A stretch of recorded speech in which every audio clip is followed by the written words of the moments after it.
Hi and welcome back into this channel, and thank you so much for clicking into this video.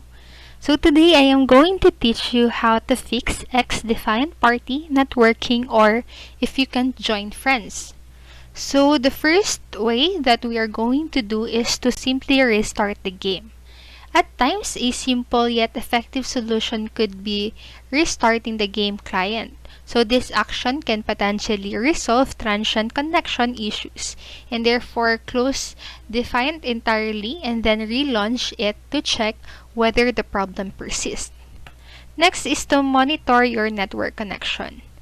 A stable connection and a robust internet connection is essential for a smooth multiplayer gaming experience.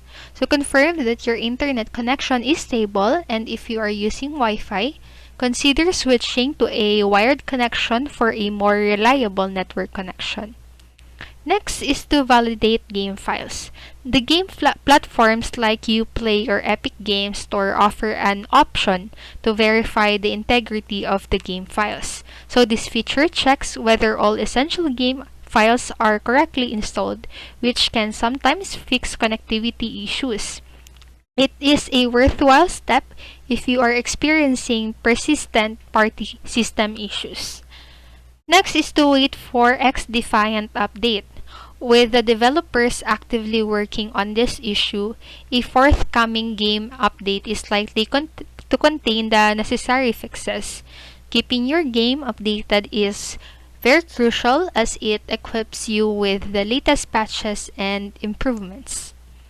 Next is to contact XDefiant support. So if the issue persists, or if you would like to know when they launch a new update for the game, then you can contact XDefiant support. So that is all for this video, and I hope this helped you, and if it did, make sure to like the video, subscribe to the channel, and click the notification bell button so you won't miss a video. Thank you so much for watching, and have a great rest of the day. Bye bye.